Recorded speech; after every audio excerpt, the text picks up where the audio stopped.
organizational meeting of the Medina County Board of Developmental Disabilities to order. We will do a roll call. Medina.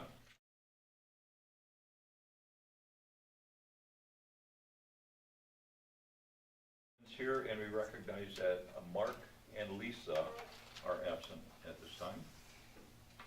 Okay, first order of business will be the swearing in of our new board member. And we have Aaron. I was just signing in. I didn't come in at the wrong time, so yeah. Okay. Adina, I'm gonna, you want me to go ahead with the oath? Yes. You want me at the microphone, or can I come over here? Any preference? You're okay. We can hear you. Okay, okay, great. I guess I just noticed the camera, so. It's a better side. No. So, Adina, I'm going to administer the oath, which is pretty simple. I'm just going to have you raise your right hand, and then I'm going to ask read the part, and then at the end, if you agree with everything, you just say I do. Fair enough? So, are you able to raise your right hand? I prefer it's not necessary. Okay, that's fine. So my question is, do you solemnly affirm that you will support the constitutions of the United States and the state of Ohio, and that you will faithfully and impartially discharge your duties as a member of the Medina County Board of Developmental Disabilities to the best of your ability, and in accordance with the laws and the rules, regulations, and policies of the board now in effect and hereinafter to be enacted during your continuance in said office and until your successor is appointed? If so, please say, I do. I do. Perfect. That's great. That's all we need. I just need your signature right there, and then I'll sign the line below and get that back to Shannon. So, Here you go. yep. Here. You're the new board member, so you sign right there.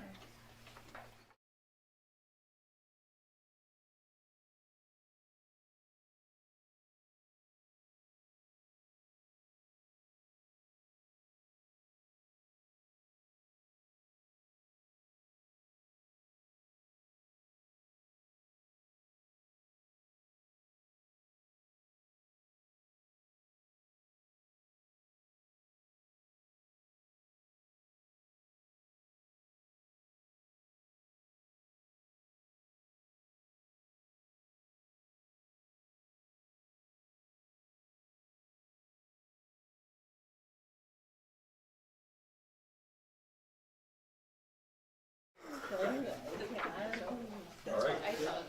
Next on our agenda will be introduction of new board members. I'd like to introduce, let's start with Kelly. Would you want to make a statement about yourself, background, anything of that nature? Oh, sure, I can definitely do that. My name is Kelly Smith.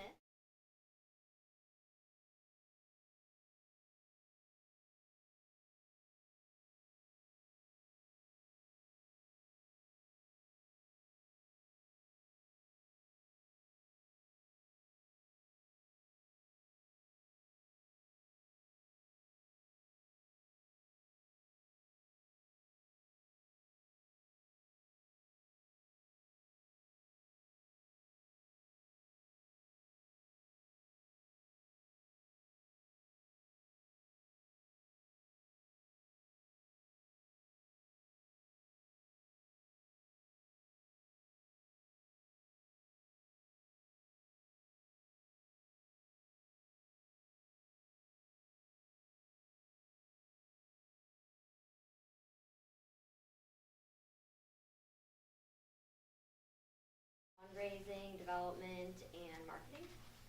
Very good. And yeah, thanks for having me. Thank you. Welcome aboard. Next is Deborah. Deborah, you can call me Debbie, that's easy.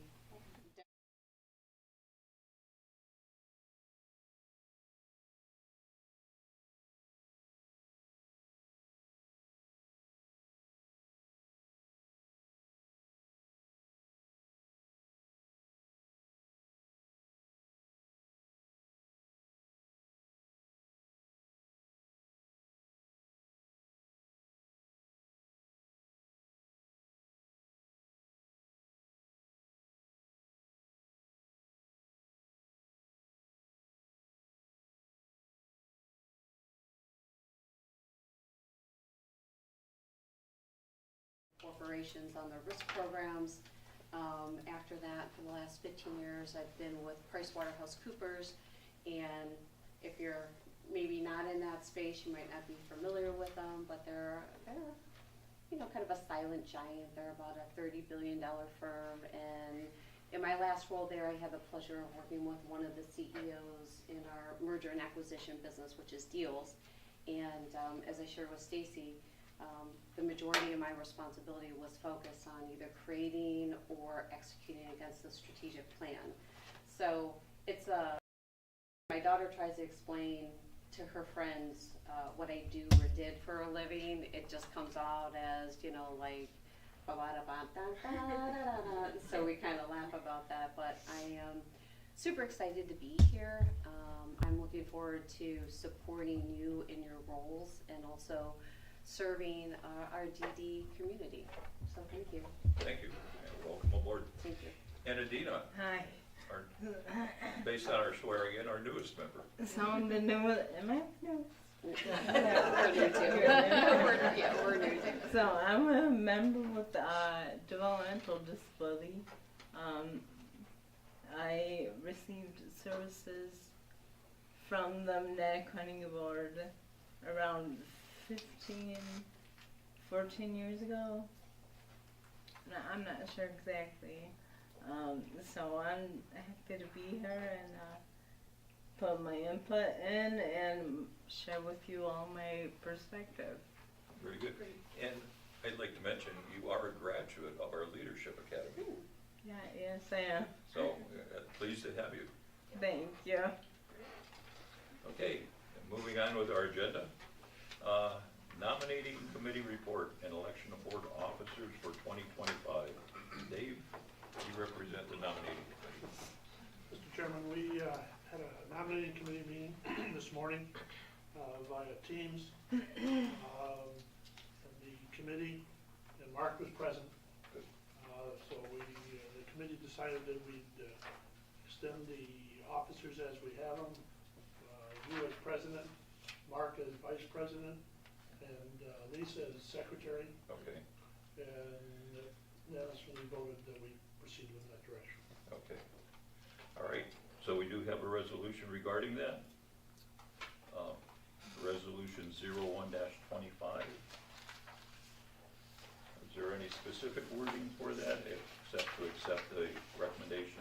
Just to make sure the names are stated when you, Okay. in the resolution. Okay, we accept the recommendations of the nominating committee for the slate of officers for 2025 as recommended by the nominating committee.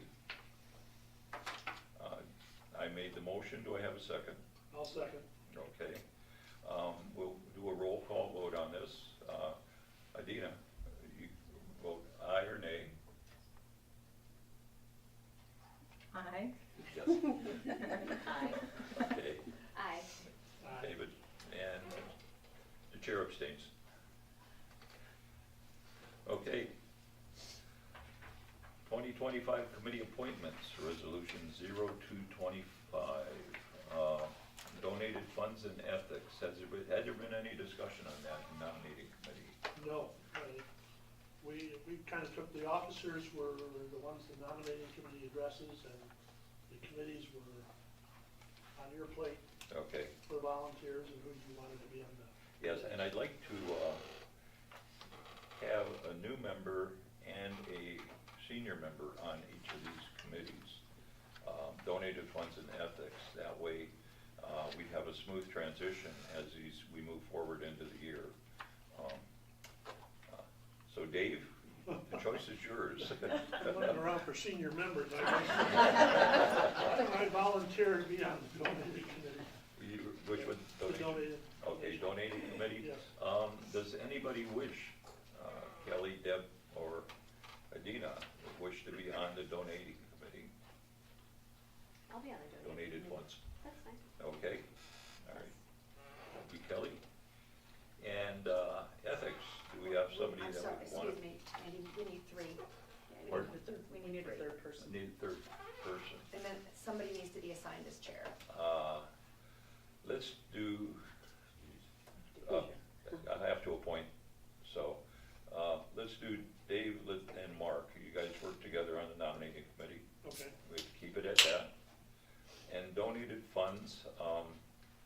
chair can sit on a committee, correct? Yes. Part of the Yes. community, yep. Okay, I'll take the ethics, and with Lisa, and who would want to volunteer? Deb? Okay, Deb would volunteer for the ethics committee. Okay, so Shannon, do you have these recorded as stated? I do, I need a chair assigned to each committee. Okay. David, you were on donated funds before. I've been on donated. Do you accept the chair position? Thank you. I will accept the chair position for the ethics. Thank you. Who's the third person on the ethics? Andy, Lisa, and you. Okay. Okay, so this will be resolution 02-25, the appointment to membership of these committees as stated. Do I have somebody to make that motion? Anyone can make the motion. You need to just second the motion. Does somebody have, we need, I'm not gonna make this motion. I'll make the motion. To make the motion, okay, and we need a second. Okay, Kelly, will second. Kelly will make second the motion. Okay, motion and a second, any discussion? Hearing none, call the question. David? Yes. Kelly? Yes. Deb? Yes. And Adina? Yes. Yes, and the chair votes yes. Okay, table of organization approval, that is in your packet. So just I had it here. Just gonna hold it up. Here we go, this, here we go, it looks like this.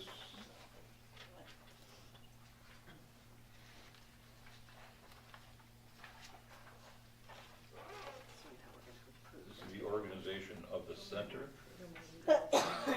Why don't you do that, yes, please? Okay, the administration asks board approval for resolution 325. It's the 2025 table of organization. This outlines the organizational structure within the Medina County Board of Developmental Disabilities. This 2025 table of organization includes all agency positions as of January 1st, 2025. That's a motion, do I have a second? second. Okay, good. Any questions, comments, concerns? Dave, You need the motion. No, I just read the You read the resolution. motion. Oh, I thought Andy made the motion. yeah, seconded I it. have made the Sorry. motion, Okay. simple. If you could just tell us what page we're on. We're right here on the table. Okay.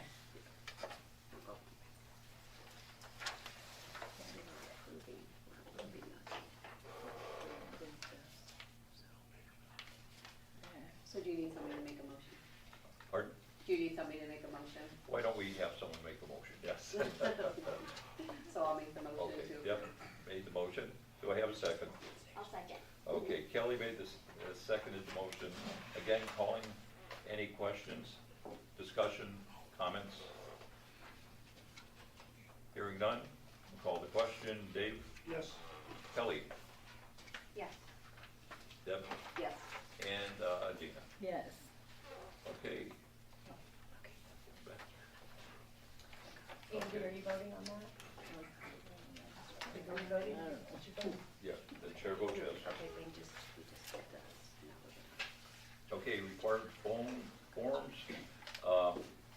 Shannon, these should be posted for us, correct? Yes, if you'd like me to talk about this, I'd be happy to. Please do. Okay. So each year, the board members need to do specific trainings. The declaration requirement of Senate Bill 10, you signed off on when you were sworn in as a board member, but you need to do that annually, so it will come on that BODWorks account. Debbie, I met with you about that. Kelly, I still need to meet with you and Adina on some basic things.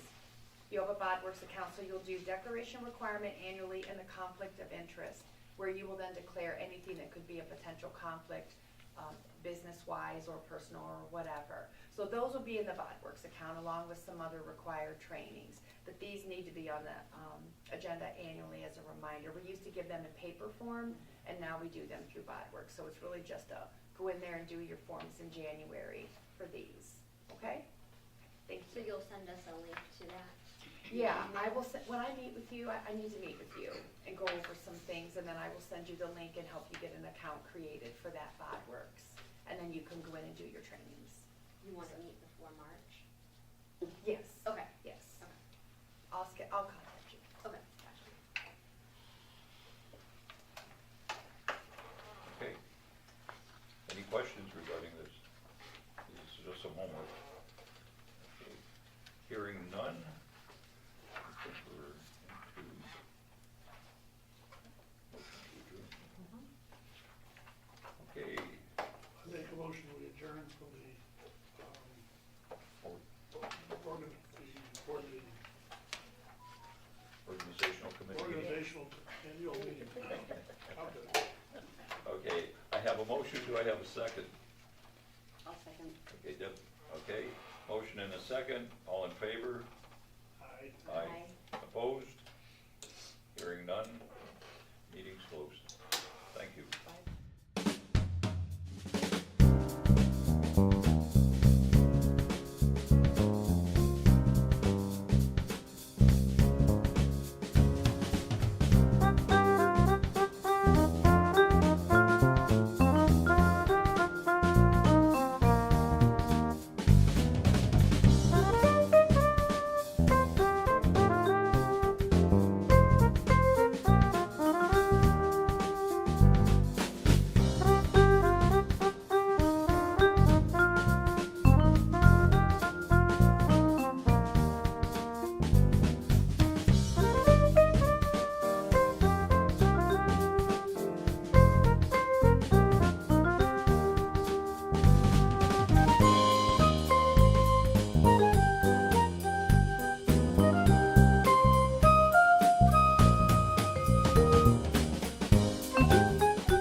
Present.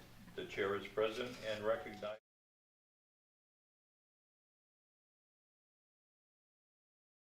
that we have a quorum. Okay, next in order is the Pledge of Allegiance. Please rise. I pledge allegiance to the flag of the United States of America and to the republic for which it stands, one nation, under God, indivisible, with liberty and justice for all.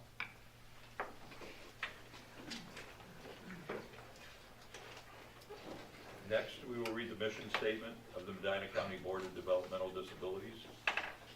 The mission of the Medina County Board of Developmental Disabilities is to promote and empower individuals with developmental disabilities to live, learn, work, and socialize as citizens in the community. Thank you. A couple of comments before we get into the meeting, and that is in terms of resolutions. We will begin a resolution by statement of the resolution, then a motion and a second to approve the resolution, and then we open the floor for discussions. Then we call for discussions. Please be recognized so we don't all talk at the same time or over one another for recognition. Okay, everyone gets a moment to speak, so if you have a comment, definitely we will address that. Okay, the other thing I wish to note is we are a entity of Medina County, and we have to follow sunshine rules. All discussions, all motions and votes regarding any issue or resolution must be made in a public forum such as this. We can't identify, collude ourselves, and begin discussions behind closed doors and then come out. We have to have all open discussions publicly disclosed. So, any questions such as that? Nope. Okay, moving on. Okay, I have a recognition tonight for a retirement. Patricia is not here, Heidi's not here, but I'm going to go ahead and read it.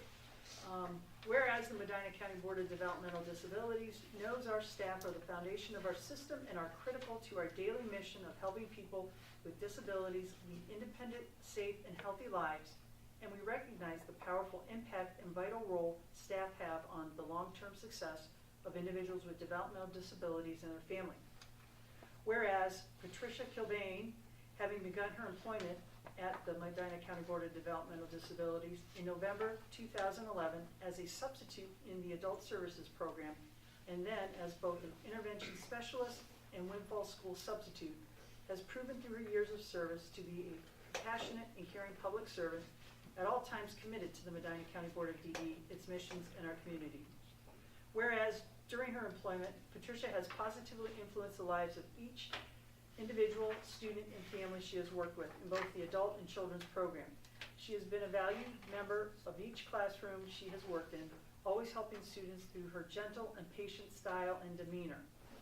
Patricia made each classroom her own and was especially skilled at working with students with challenging behaviors, even helping them be successful on community outings. She has been committed to going the extra mile for students with disabilities, as well as being a support to her colleagues, as she was flexible and willing to jump in to help wherever needed. We are honored to recognize your efforts and appreciate all you have done with and for people with developmental disabilities in Medina County. Therefore, the Medina County Board of Developmental Disabilities formally expresses its sincere gratitude and appreciation for your contributions and congratulates you on the occasion of your retirement. We wish you all the best and continued success. Is she present? She is not present. Okay. Let's give her a round of applause. Okay, next on the agenda are the approval of the minutes. Again, just as a side item, new members can approve minutes. Shannon did a background check on that and mentioned that you do have the ability to approve minutes. You do not have to abstain, even if you were not present during that meeting. Okay. So with that, do I have a motion to approve the minutes of the December 16th, 2024 meeting of the Medina County Board of Developmental Disabilities? And since I was there, I'll make the motion. Okay. And do I have a second? Again, it's an open question. Anyone can second. I'll second. Okay, Kelly? Okay, motion and a second. Are there any corrections, questions, concerns regarding the minutes? Hearing none? Okay. All in favor of accepting the minutes, say aye. Aye. Aye. All opposed? Okay, so moved. Okay, presentations, 2024 Medina County poll.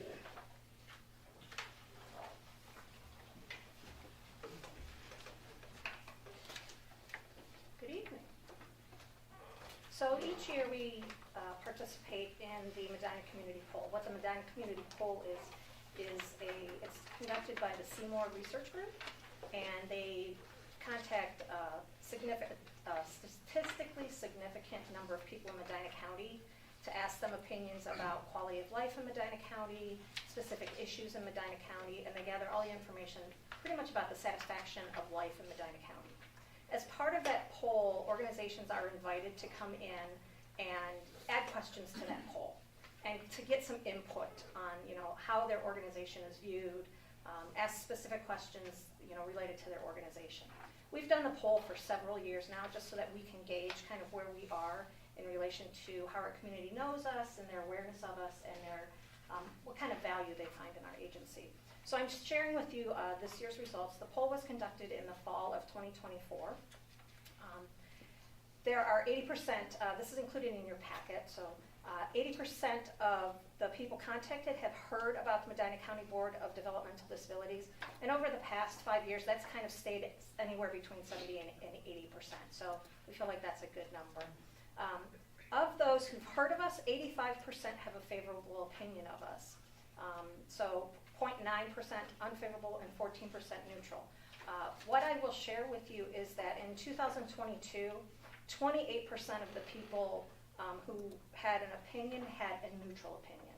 So they didn't see us as favorable or unfavorable. So we've been able to kind of move that metric into 14%. So we've cut that in half, which is actually a really good thing for us because it shows that we're trending more favorable in our community. So we must be doing the right things. 96% of those with opinion have a favorable opinion, so that's taking those neutrals out. And then 1 in 5 have heard something about us in the news in the past year. And that tracks about right. We stay somewhere between 1 in 6, 1 in 5 as throughout the time. And you're going to reach a certain level, a certain ceiling that you're just never going to break just because that's the nature of community. So these numbers feel all really good to us. We're happy with where we're at in these numbers. We ask questions about, when you think about our agency, what comes to mind? 36%, as you can see, say that we help people with developmental disabilities, followed by that we provide services, and then that we're a worthwhile, necessary organization that the community should support. Again, all of those things trend with what we've seen in the past. There's nothing new there, which means that our messaging, and that's really what our messaging is getting out and being recognized. The most frequent words used to describe, there's open-ended questions about how would you describe our agency if you're aware of it. And it says helping people with disabilities, which is really our core. We're really about helping those with developmental disabilities and their families. So the fact that that message is out there is really important to us, that that's our primary mission. And then there's some second-tier words. Yeah. I have to turn this on. It's okay. 12.4% that were worthwhile. Right. That seems low. So you have to remember, Dave, they have to choose kind of in their level. So it's what their recognition of us is. Okay? Their recognition is first. You have to pick something. So the first thing you're going to pick is we help people with developmental disabilities. Okay? And then it tracks down from there. So it's not an either or. It's just an identification thing. Does that make sense to you? Yeah, a little Okay. bit. I just would like to see that number higher. Yeah, and I will say, and I will tell you that when people recognize us, they recognize us as helping people with developmental disabilities, right? Doesn't mean they don't think we're not a worthwhile organization. If they were given these choices, they probably would say that as well, and that would raise it, but they got one choice. So yes. Patty, how many people actually responded to the poll? I would have to look that up for you, Deb. I have it in my folder. I can get that number for you. Because And then- 80% of like 100 Mhm. versus So 80% of 1,000. it's a statistically significant representation of our county. Okay. So it's not, Seymour will look at the population of our county and say, okay, this is what we need, and not only that, but we need this demographic, we need this demographic, we need this demographic. So if our county is, 25% of our county is over 65, they're gonna make sure 25% of the respondents are over 65. So they're gonna really make sure that, to get as close as they can to what our county makeup looks like and how those people are responding to us. Okay. Does that answer your question? Mhm, thank you. Okay, great. So the news that people have heard about MCBDD over the past year, most of the news that they've heard has been supportive and positive about us. They recognize that we have news and events in the community, and some of it's just been general information about who we are, what we do. They don't really have a feeling of, exactly what that information was, but it didn't give them a bad feeling either. Okay. Value of services. The reason we asked this question is because we really want to know what it is our community values about our agency.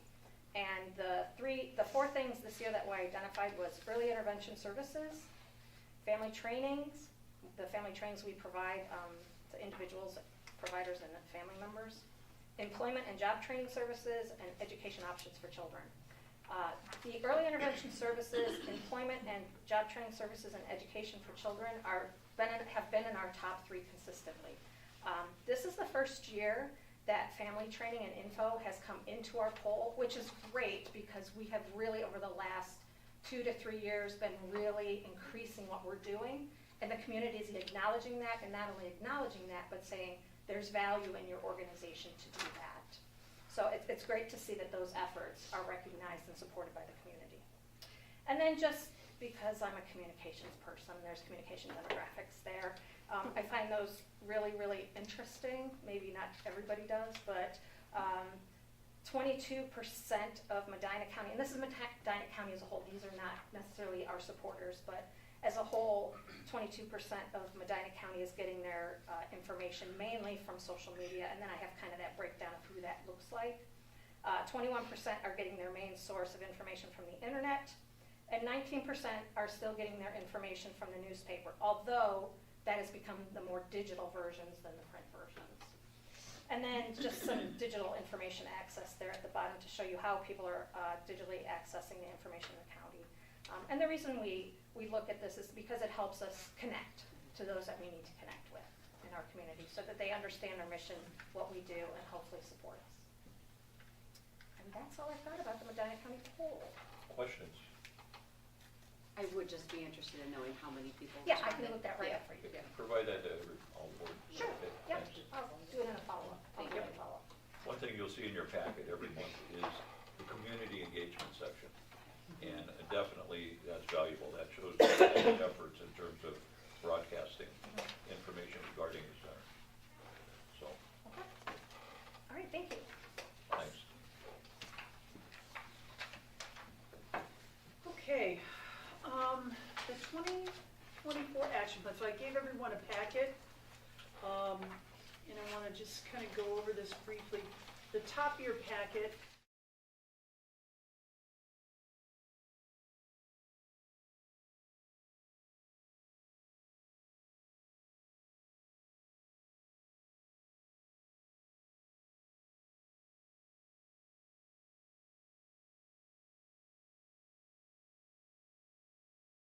we've had, just as a refresher, we had the provider support as a focus area, transitions and community membership as our 3 areas.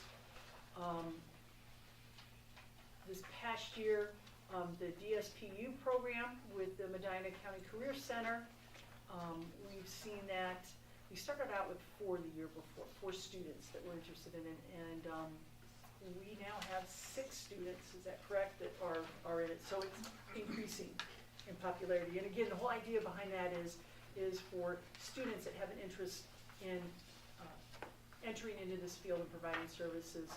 We give them opportunities, 1, to get their certification, their training so they're certified, and 2, we give them an opportunity to do a internship. So they're out with providers, some are the providers, some come to the schools, so again, it provides, trying to build that future workforce. I'm just gonna bounce through here a little bit. Provider mingles have been a huge success for us. One of the things we started with this plan, this strategic plan, was building that relationship with providers. And so this is an opportunity on a quarterly period for providers to come in and meet with the SSA department and just share information, get to know each other. This last year, we took another step with that and we went out into the community. So we've gone out to different providers to have the mingle, and then we've had some small educational piece to it, talking about some topic that's relevant to providers. And this is for agency as well as independent providers. And so we've had really great success with that. Are we driving that program, or are the providers asking for that program? Or is it mutual? Well, we were the ones that initiated it and started it, and what we have found is that the providers are finding it very beneficial. So they're continuing to participate and talk with us. So how many providers do we send this out to that are invited to participate? Well, we have about 40 to 50 agency providers, and we have over 150 independent providers. They're doing on like a monthly basis? Quarterly. We do this quarterly. Okay. Yes. And it's kind of just like a social? Social, and then we've added some educational piece to it too. So we'll discuss billing, or what are some topics you guys have talked about? Upcoming rule change. Rule changes, Yeah. just things that, Changes in service. yeah, that have direct effect to the providers. Provider success coaching. Yes, That puts a little onus on the providers to participate, is that correct? it does. We, with this plan, and you have in this packet all 3 years of our action plans and our action plan summaries. And with that provider coaching success, we have tried several different angles with it. We did where there was, we did a contract with Community Action, thank you, to actually have someone that went out and went to the providers. You know, initially it was, we had it that they would pay a portion, and then we covered all the cost.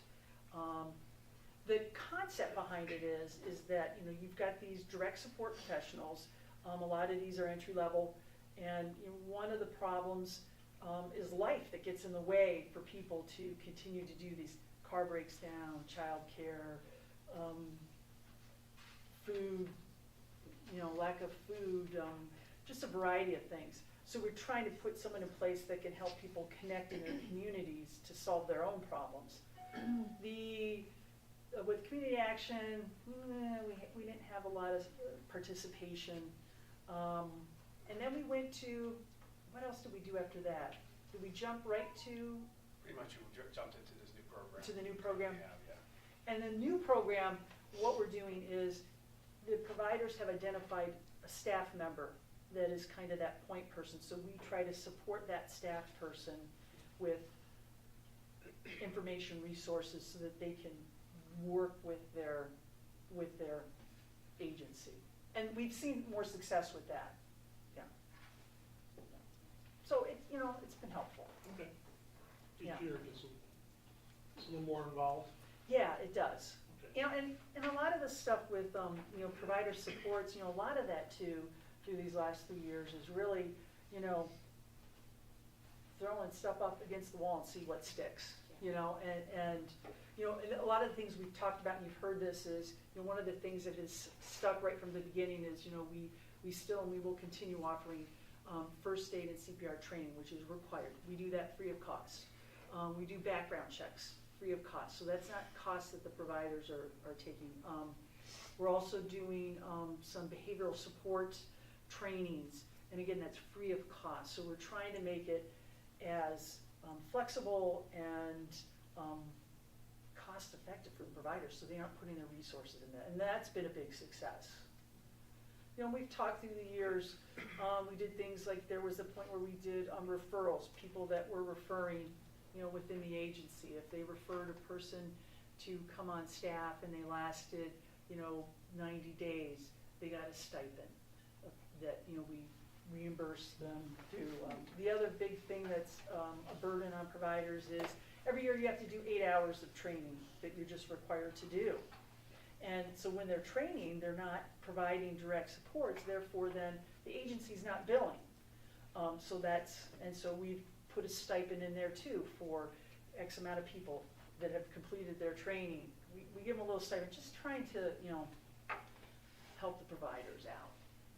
And it's been very well accepted.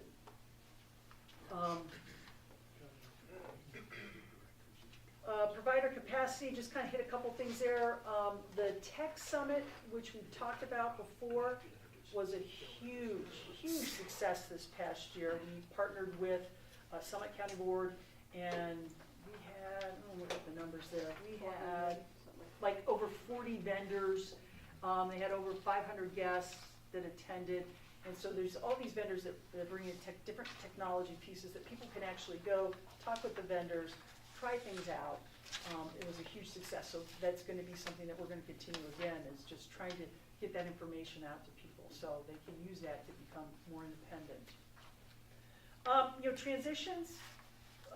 We looked at benchmarks, and one of the areas that we've been focusing on is updating a lot of our information to hand out to people, pamphlets, flyers and stuff about who we are and what those transition points are.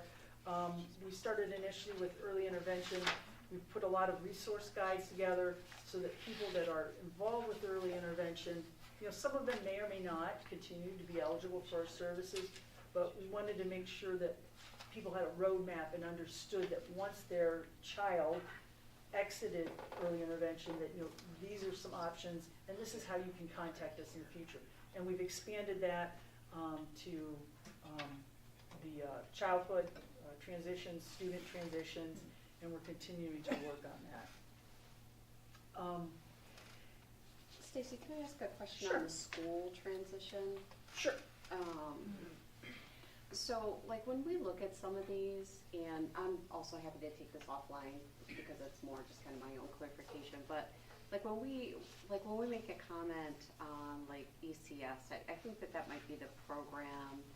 Maybe the headquarters is in Seville, if I recall. Yes, the building yes, out there. they do. They have their office there in Seville, yes. Okay, and so when we say something like site program feedback has been positive, there's, as of 2 months ago, there's 5 students in this program. So when we say site program feedback has been positive, is that from the people who are running the program, or is that from the families that are in the program? I'm going to have Ed. That's mostly been feedback from ESC. ESC. Yeah. Okay. Would we ever, Ed, ask them to share with us the number of people, like schools are constantly referring people to this program, and I know it's a startup program. They started before COVID, then they had to go virtual, and now they're trying to reinvest. But would we ever ask them for how many families or schools have you referred here? How many families have visited, and what were the reasons they chose not to attend? Meaning, what services are they looking for their kids that you're not able to offer right now?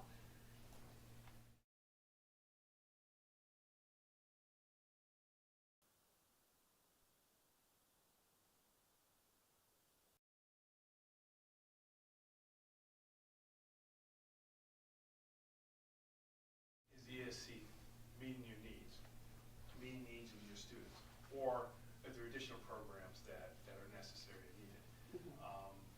We have the site program, we have Project Search, and also the Career Center has some programming. So it's really about talking to those schools and our transition SSAs who are working with those families to see, are your needs getting met with these programs, or do we need to look at other things?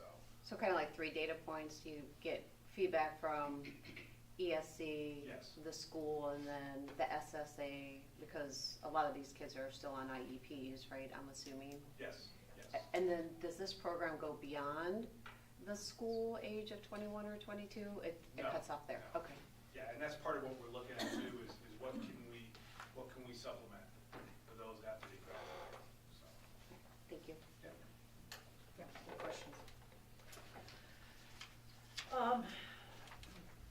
on to focus area 3 again. I'm just kind of hitting some things.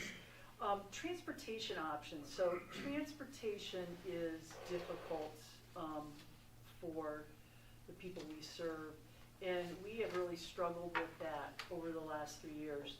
I'm excited to say that we've landed on something this past year, and what we've created is a stipend for helping people that are employed in the community and they are working outside of the typical workday, so before 8 a.m. or after 5 p.m. during the week, and then weekends, and providing additional stipend to the providers that are willing to take on those individuals and provide them consistent transportation to their job. The second piece of it is anybody that uses a wheelchair, no matter what time of day or week, we're also providing a stipend for that. So again, trying to provide some consistent opportunities for people. The day programs, they typically have their own transportation, and it's that during the week, during the day, it's these outliers that really struggle at times to find consistent transportation. So that's been very successful. So we're going to continue working with that and see if we can expand the providers that are willing to take on those routes.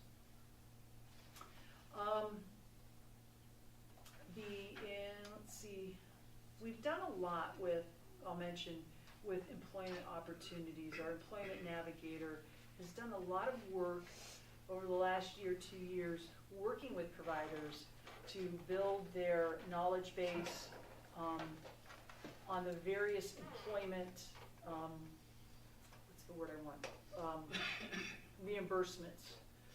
So there's career planning, group employment, there's a whole handful of things for community employment, discovery. And so we're trying to help providers, A, provide these services, but B, take advantage of, you can bill for these services. So again, to create a base of providers that are going to continue and provide these employment supports. And so we've had a lot of success with that, and we'll continue to do that. Leadership program, I'll talk about our inclusion. We've done a lot with community inclusion. One of the big things that I think has been really exciting is our Momentum Refresh, and I believe we've got information in here. I know we have about the use of Momentum Refresh. That was those mobile restrooms that we started with some ARPA grants to get that going, and we have had just amazing feedback and success. And again, it's just an opportunity for people that have needs to access a restroom facility that can accommodate their needs. A lot of times that's a deterrent. If you know that you're not going to have a facility that you can use, You're not gonna go? right. So this has opened a whole new world for people. The other exciting part of it too is it's not just for folks with developmental disabilities, anybody with any type of disability, mobility disability, to use. So we've had a lot of success, and we're going to continue to do that. So that's been really exciting. And where are those being used exactly? Can you give an example? We have used, we've had them at the fair this first year. We got them at the fair, and that's been one of our projects since this strategic plan started, and working with the fair, like, how can we get an accessible restroom out there? And we've tried different things and just have not been able to do that. Are they like giant trailers? They're a very large trailer. Okay. They have a lift. They have in it a adult-sized changing table that is mobile, so that you can raise it down. People transfer, then raise it up for the caregiver that's helping. It has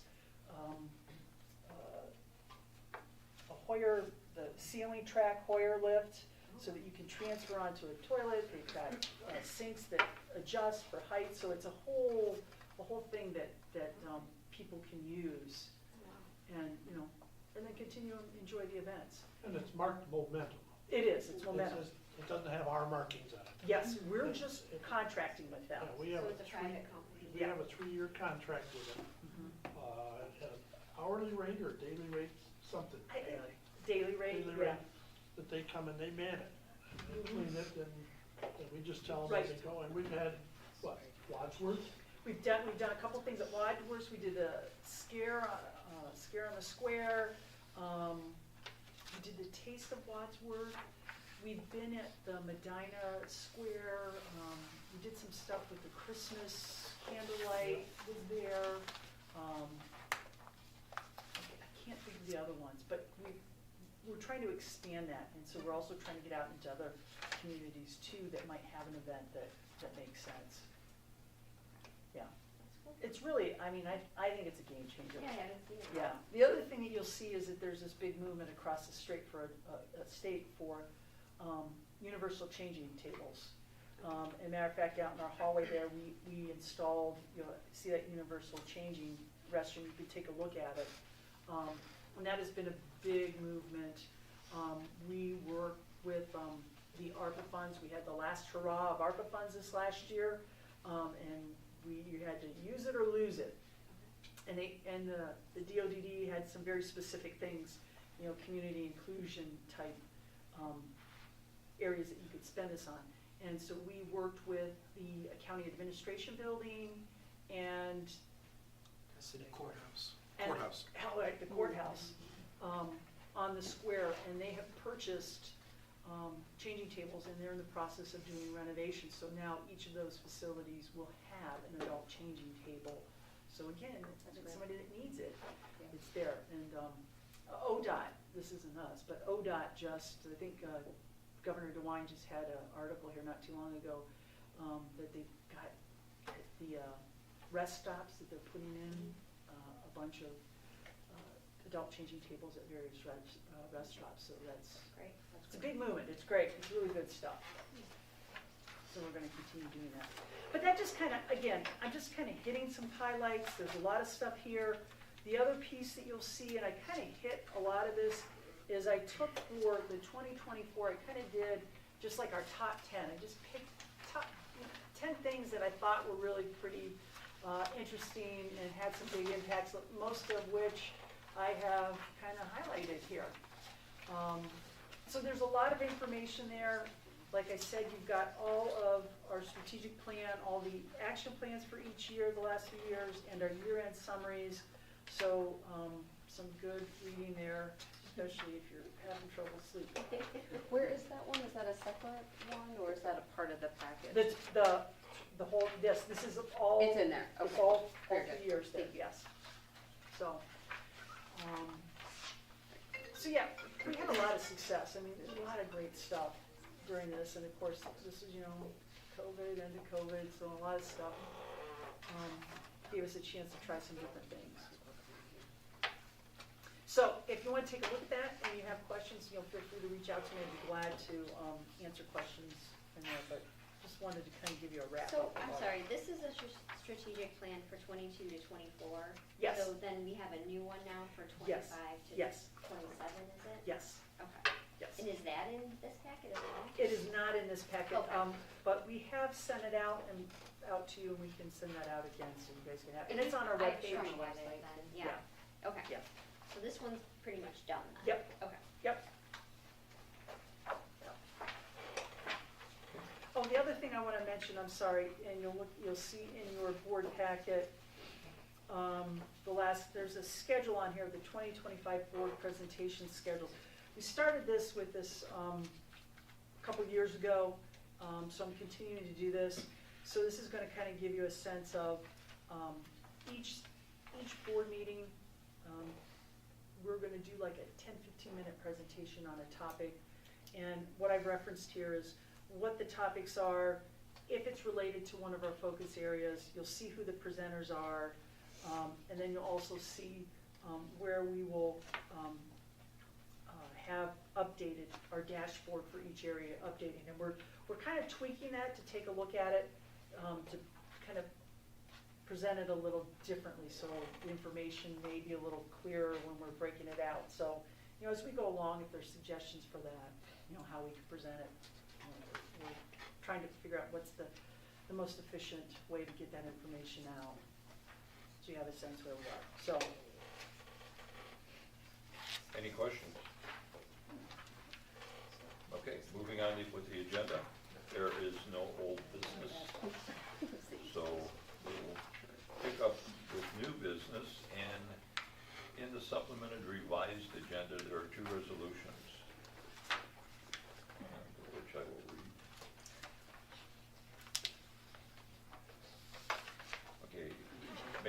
to approve a 3% increase for the superintendent, Stacy Malakar, retroactive to January 1st, 2025.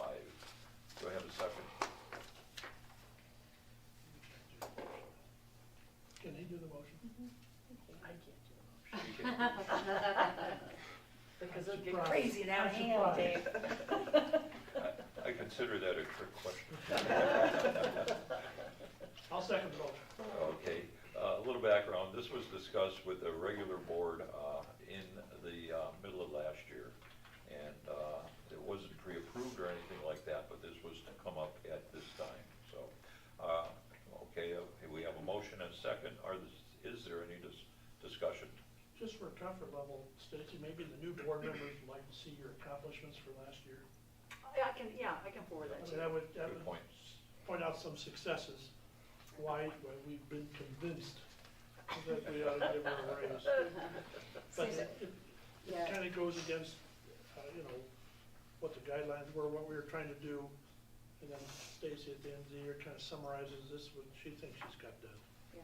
All the notes were posted for the last year on the website, so it kind of reviewed the benchmarking and everything like that. Right. So that's all out there, but Yeah. a quick question, and I think you did email us, or at least I got your two-page summary on some of the key accomplishments. At a state level or at a county level, do they have like what key metrics are for people in your position, Stacy? So like, these are the 5 things that we look at for our superintendents to do. Like, are there any key metrics? So like when you give us your accomplishments, we know that that's like aligned to some sort of guidance or anything? Well, I mean, we are so heavily guided by the Ohio Revised Code, and there are some very specific things in the Ohio Revised Code that as an agency we have to do, and then as the superintendent, what I have to make sure that we do. So I think there is metrics. I'm not sure if there's I'm not sure if that answers your question, because it's kind of different. I could make a comment. Okay. A lot of it lies in our review by the state and audits by the That's a good state, point. in which we will come out extremely high in both reviews and audits relative to other departments in the state. Okay, so again, that by itself speaks relative to how the management of the facility has been going in terms of these consistent reviews and the high ratings that we have done. Yeah. As well as the great accreditation and things like that. Right. I was just wondering if there was something out there from a key metric standpoint where they kind of hold you guys accountable. But you answered the question, Andy, Yeah. like Yeah. on the state auditor report, and I think it was the CAP accreditation and things like that. Right, because when I came on board, we were under a very intensive audit at that time. Yes. Yeah. And it came out extremely well in terms of the review. Yeah. Mr. Chairman, could I just, because I see one ex-board member leaving, and I didn't know that the new board members met her. No. Sandra, say hi. And I don't know whether orientation has gone through, but we'll refer to Ed or Jeannie or, We haven't we scheduled. haven't really introduced, have we? We haven't scheduled. Okay. So maybe whether you stand up back there, Ed or Jeannie, or Yeah, we can, just they'll introduce spend who time you with are, everybody, yeah. that'd be Good helpful. point. You'll see my face from time to time, still. Okay, very good. She holds, This is home for 20 years. I was gonna say, she holds the record for being a board member. Well, thank So you. this is where my heart is, so you'll see me from time to time. Thank you. Thank you. Have a good evening. Okay. Okay, we were in the discussion session, and is there any other discussion necessary? If not, I'll call the question. David? Yes. Kelly? Yes, Yep. yes. And, yes, and the chair votes yes. So moved. Okay, I'll flip it back to you, Stacy. Okay, the other resolution, the administration requests board approval for resolution 0625. It's the 2024 Medina County Sheltered Industries, Inc., otherwise known as Windfall Industries Contract Amendment 2. This contract will be in effect from, this is for last year, from January 1st, 2024 to the end of 2024, and not to exceed $207,000. $207,000. Did I say that right? Yes. Okay. Now you did. Now I did. Okay. Do I have a motion to approve? So moved. And a second? I'll second. Okay. Carrie, do you Motion by wanna- Dave, you wanna second give- by Kelly. Kelly, okay. And discussion, do we need any explanation? Why are we doing this so soon, Carrie? This is for 2024, so this is last year's Oh, last contract, and it was because Winfall Industries had selected, or individuals had selected, more locally funded individuals selected Winfall as provider. So as we're wrapping, getting billing submissions and things of that nature, we evaluated the contract value, and so we needed to increase the contract. Okay, so this is Based on their the billing. rule last year. This is Correct, this is for last year's services. Okay. Any other questions? Just clarification, so this is, the services they offer are locally funded day array services, individual employment supports, career planning, and non-medical transportation, that's what they do? That's what this contract is Yes, for, okay. yes. Perfect.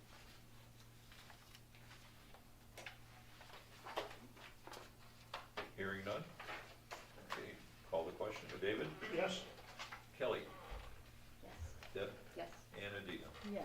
Okay, and the chair votes yes, so moved. Okay, reports. I'm just gonna shoot a couple highlights. I've been doing a lot of talking, so I'm gonna move along here. Wanted to point out our, last December, we hosted the Leadership Medina County's Health and Human Services Signature Class Day here on the 22nd.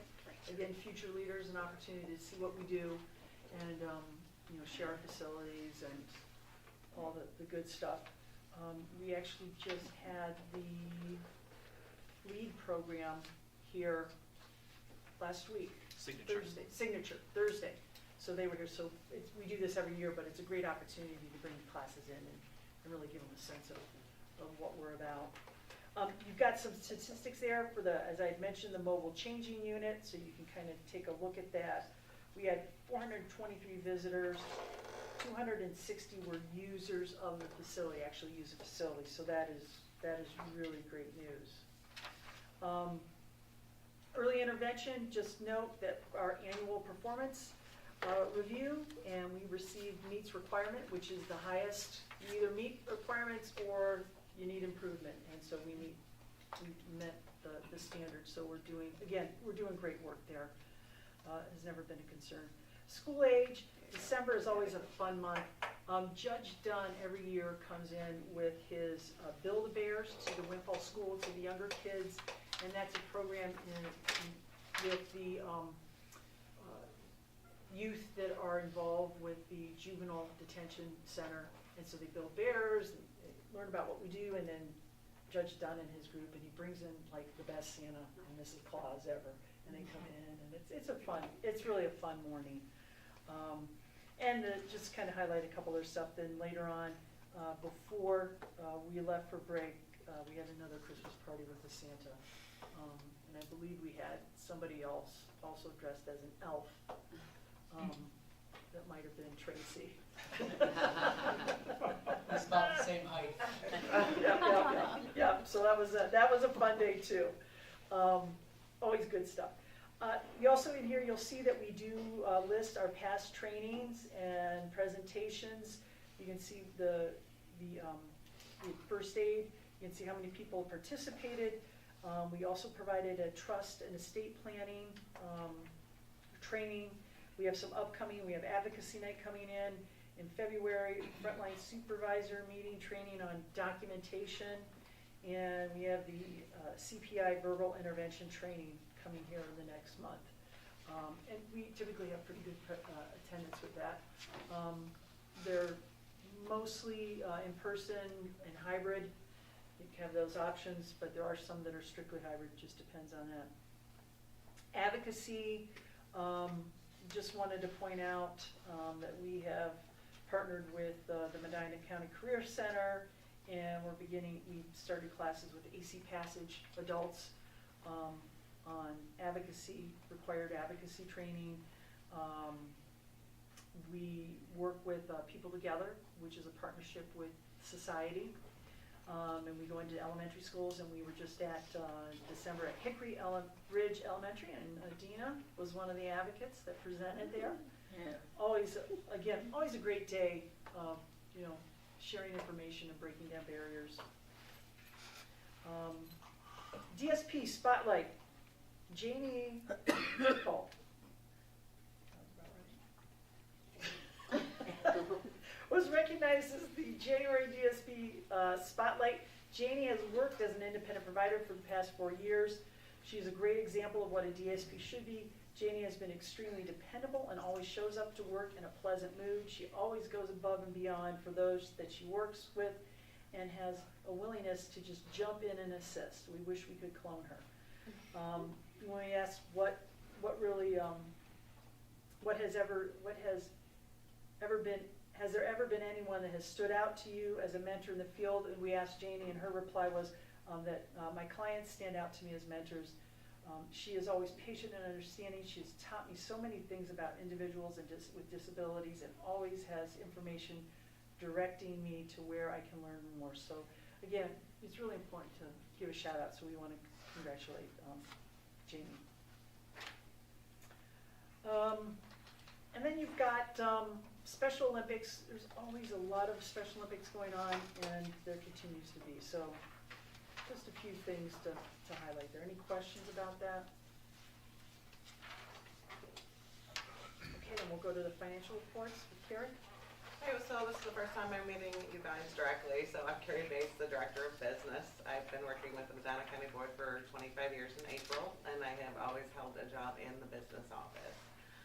So I will review each month of the financials, revenue and expenditures, as well as our cash balance. And then any purchase, we have a vendor list report that shows all the vendor purchases that we've made throughout the month. So in reviewing revenue, this will be the year-to-date revenue for December. Year-to-date, we did receive 102% of the revenue that was budgeted. In December, literally on December 31st, we received the calendar year 21 cost report settlement. We typically expect to get one cost report settlement every year, but that fluctuates from year to year. And that was a little over $744,000. That is broken out into the MAC reimbursement program that we participated, as well as the targeted case management billing program, which is units that the case managers or SSAs log on the services that they provide. For federal grants, we received the Title 20 fiscal year 24 quarter 4 payment, and that is used to fund early intervention services. State grants, we got some state funded, the state for our National School Lunch Program last year as well as this year, the state is picking up the cost of any reduced price meals. So if someone is qualified as reduced meals, they do not have to pay where the state is paying for that. So we did receive that funding in December.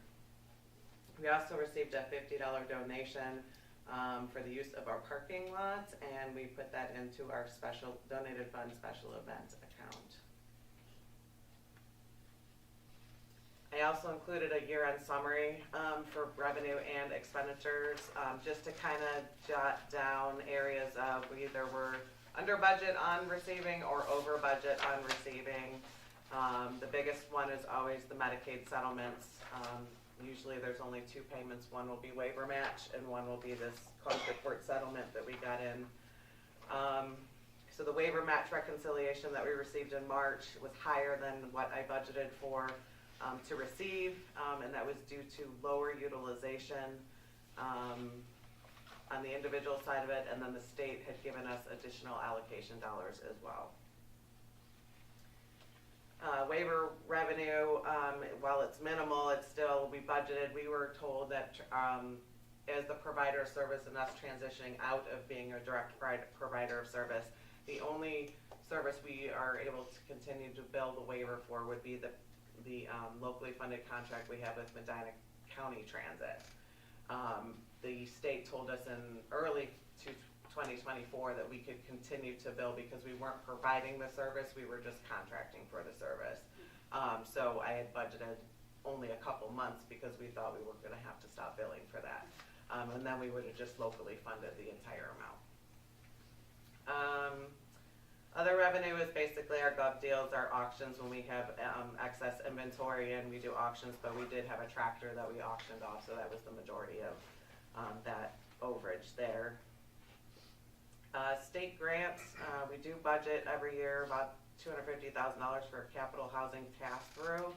We did have a project that was completed at the end of the year, so the money won't be received until 25.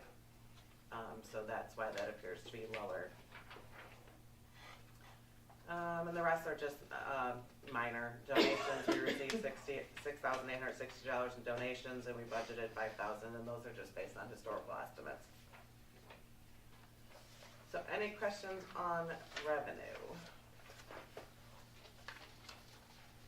I assume this will be something that we go over in great detail during our training. Okay. You'll get to spend some quality time with Carrie. Okay. We can save all my questions till then, or we'll be here all night. And you'll have questions every week, I mean, or every month, and that's to be expected, or something but she's pretty tight on her projections, so. Yeah, she is. But that doesn't mean you don't keep her feet to the fire. This is true. She keeps my feet to the fire. So for expenditures, overall year to date, we were at 94% of budgeted amount. In December, we had 2 pay periods, whereas November we had 3. So when you're comparing month to month, that would be the difference there with salaries and benefits. Our special projects account is for our provider support programs. So we had workforce training, DSP referrals, DSPU intern, our success coach, and then the Momentum Refresh universal changing table vehicle. We had some days that we used, so we paid that out of in December. Other expenses, there's a negative $50 amount there that I figured, Dave, you would point out to me, but I don't think you noticed it from the look on your face. Then we just had a voided check that wasn't reissued, so it shows up as a negative on the financial statements. Capital funds towards the bottom year to date appears as a negative, that we have used more funds than were there. The reason for this is because we had about $328,000 of prior year payments that were made in 2024. So on these statements, looks as if it goes against the current year budget. If I remove prior year payments that happened in 2024, the actual percent spent was 52%.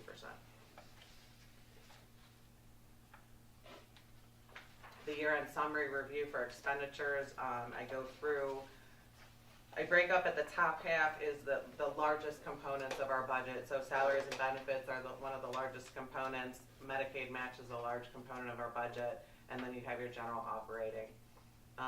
So I just kind of went through any discrepancies based on percent spent as to why it wasn't closer to what it was budgeted. And then I also include a percent of the unspent balance. So on the expenditure report at the bottom, you'll see for the total expenditures, there was $1.4 million left over of budgeted funds.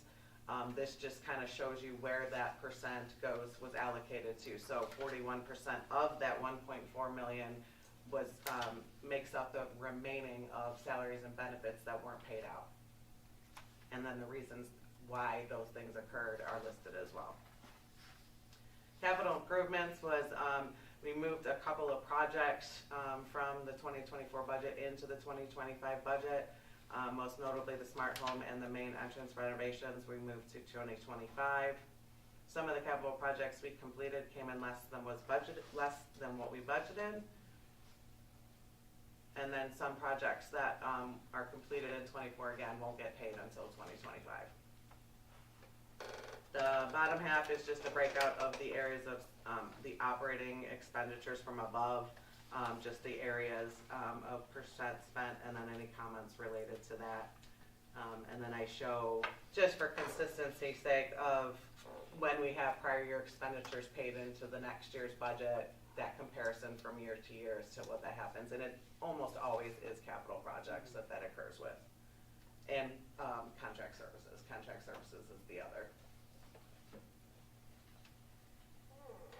So any questions with expenditures? Then we have the cash balance report. This is all the cash and all of the funds that we have. We have 4 funds: the capital fund, capital sales tax fund, the general fund, and donated fund. We also have some funds held in a separate bank account, which is held through NEON, which is our COG, or Council of Government, thank you. So we report those cash dollars as well on a monthly basis and compared to the prior year. So at the end of December 31st, we had a little over $39 million of cash in all of our funds.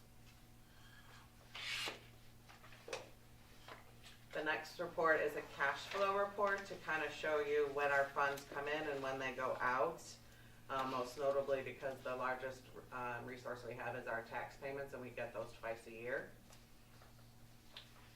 So the cash flow will show you for each count. So for December, you will see that we received less money in December than we paid out. So we utilized $82,000 of our fund balance. And year to date, we had added $1.1 million to the fund balance.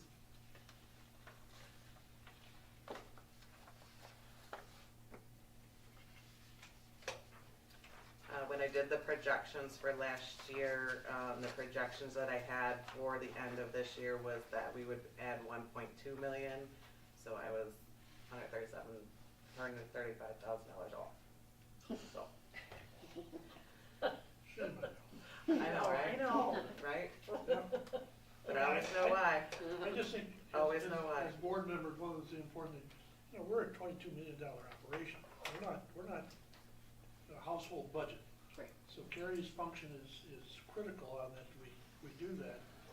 I always went against my grain to negative spend. However, when you look at a levy cycle, you make more than you need the first 5 years in a 10-year cycle, then you start spending what you should have saved for the next 5 years. And that's tough the first year or two, because people say, well, if you're getting in more than you need, you're collecting too much, but you can't make up for that loss at the end of this. So it's a balance that Stacy and Carrie, and then actually all the board members, or all the staff have to go through, that they get it right. And quite honestly, a lot of times when I have questions when I'm reviewing the board report, I'll send an email off to Carrie or Stacy. A lot of times it's so I don't embarrass myself.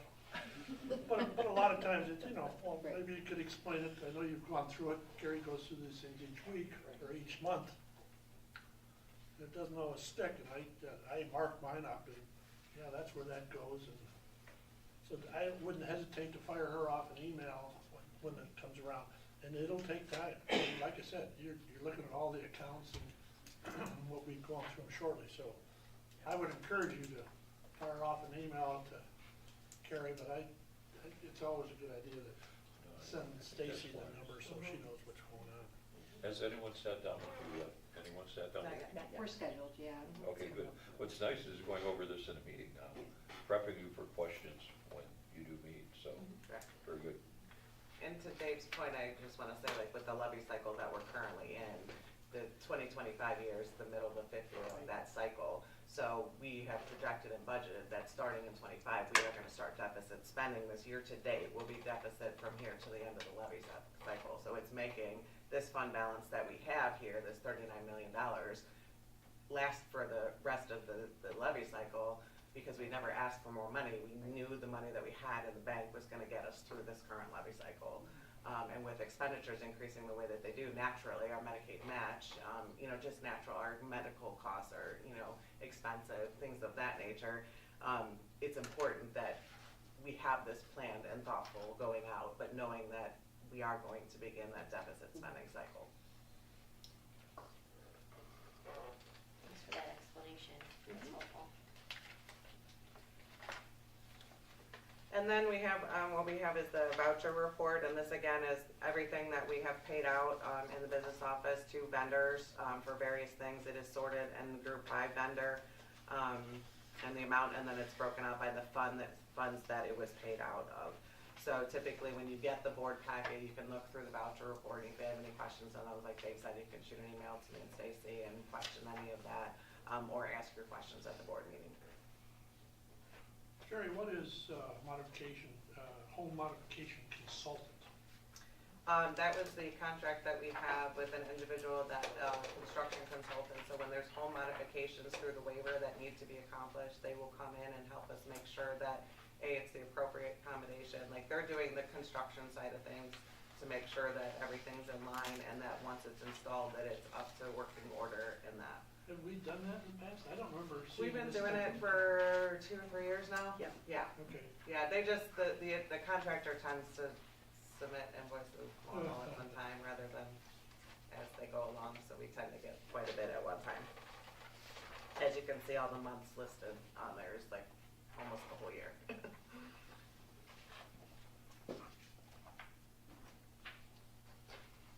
So any other questions on the voucher report?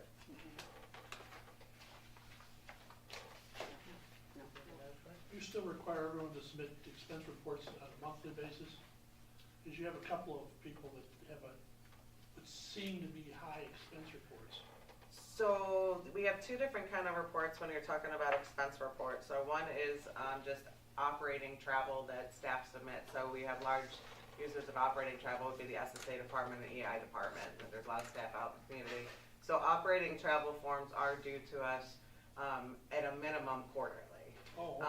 But we encourage, if it's filled up, submit it so we can process it. But a lot of times people wait and submit all their mileage, but at a quarterly basis. So we do it at a minimum then. Okay.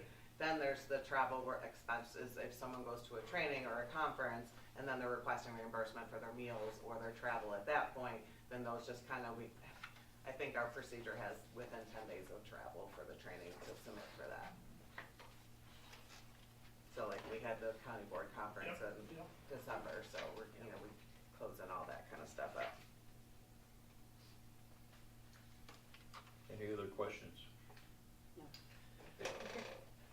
The administration respectfully requests board approval for resolution 0425, the acceptance of financial statements for the month of December 2024. Okay, So moved. okay. Second, I did, okay. Any questions, other questions, discussion? It's, on financials, I think it's wise, as the topic comes up, to raise a question, rather than wait till the motion in this case.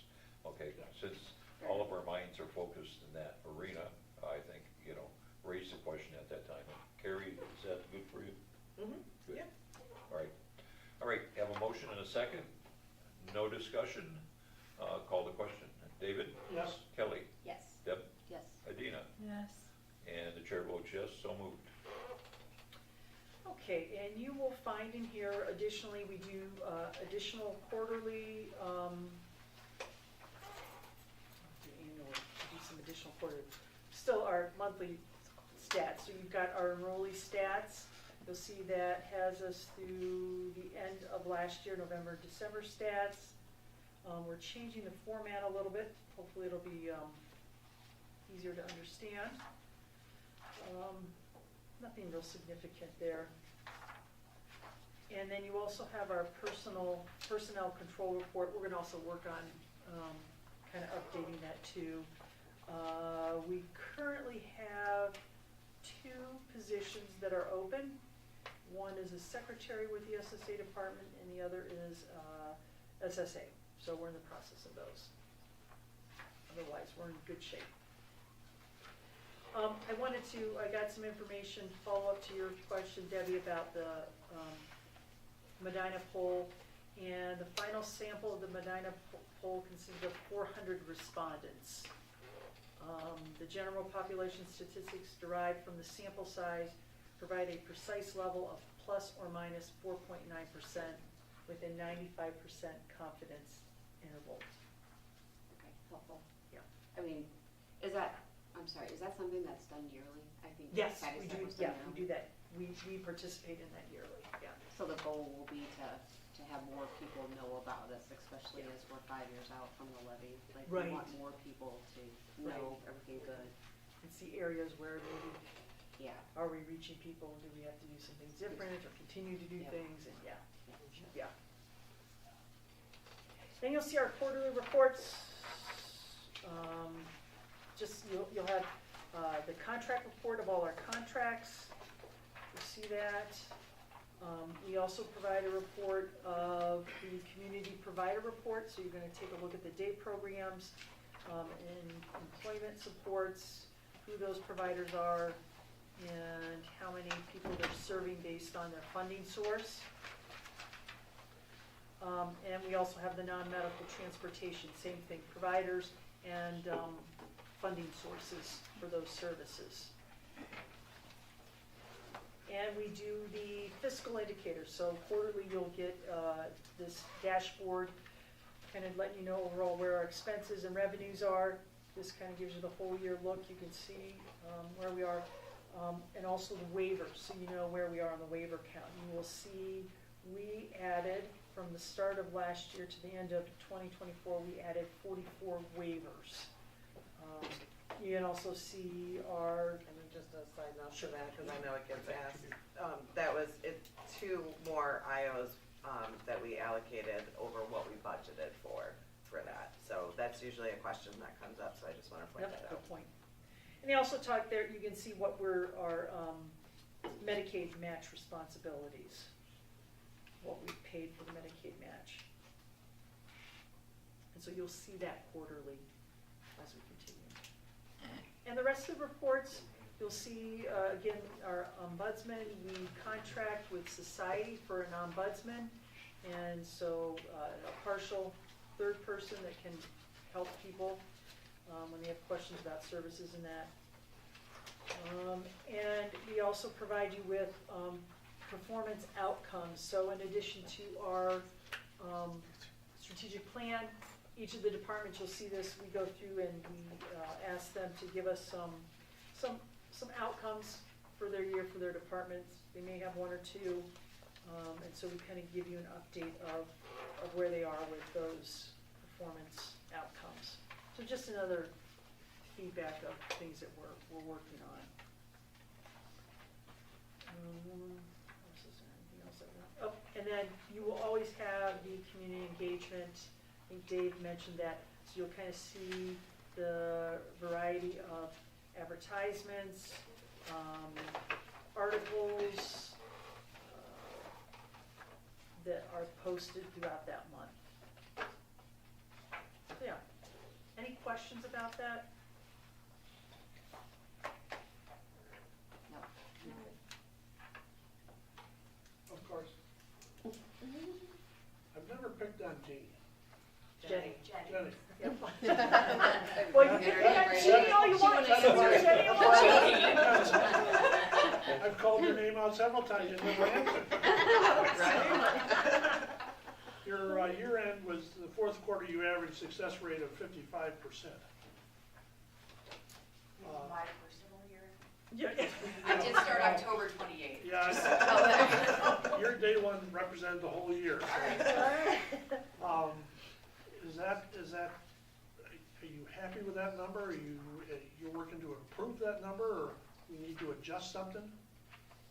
That's your, Why don't you come on up, Jenny? Come to the, let's do it. ensure adequate planning time for the team members to prepare the services that are going to be delivered per quarter type thing. It's the ISP to the finance department. The finalization process, The deadlines, Yeah. Okay, I'll come up. She's one of the newest directors. Yes. She started right before accreditation. Yeah. I did, 2 weeks in. Hi, I'm Jenny Itrarga, SSA Director. So I think part of the conversation that we've had around this is these were our own timelines that we identified that actually were given increased turnaround time than what's required by the rule. Like, we are here, to try to look at, by the rule we're required at 15 days, but we want to make sure that we are doing everything in enough time for process-wise. So because we selected that 30-day or 45-day, 30-day. 30-day, then it's either 30 or nothing. There's no then what came in at 31 days or 28 days or 26 days. When you look at the actual requirement of the rule, which is that 15-day, we're right where we need to be with that. We didn't have any sites or things like that in accreditation. So I think, again, it's looking at what is the primary function of why we are identifying those target turnaround dates and making sure that what is happening is in line with kind of those state requirements. Is there any ripple effect to not being 100%? So, I mean, perfectionism. That's a goal, that's fine. I mean, like for me, for us, when we're really looking at why we do these things, why we have these procedures, why we sort of backwards map out what we're doing, it's really to make sure that we are overall meeting the requirements of what the state expects from us. And then anything that we can do more or on top of that, that's obviously, you know, always a goal that we're gonna look at. But for us, the reason why we kind of built that buffer or cushion is to make sure that, again, that requirement of that 15-day, that we're always meeting that. Does that make sense? Anything else on up here?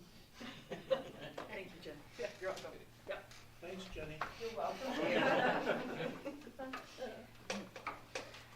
All right. Okay. Okay. That's all I got. I'm done. All right. Shannon, Mark has joined us. I got his time down. Okay, good. 6:50. To the new board member, Mark Saunders in and out all the time. Terrible first impression. All right. Anything else in terms of formal reports? I think No, that we're wraps good. it. Yep. Okay. Open forum, which we allow at every meeting. Discretion to hold an open forum. Any speaker is allowed 5 minutes, and we total out at 9 speakers, which maxes time-wise 45 minutes. Does anybody wish to address the board from the public? Seeing and hearing none. There is no need for an exec session tonight, as far as I know. Nope. If so, I need a motion and a second to adjourn. So moved to adjourn. Yeah, validate through that. Terrible first impression. Yeah, we're right. Put in your binder. And a second, please. Second. Okay, Kelly. Okay, motion and second. All in favor for adjournment, say aye. Aye. Okay, so I better adjourned. abstain. Thank you. You've had a long day.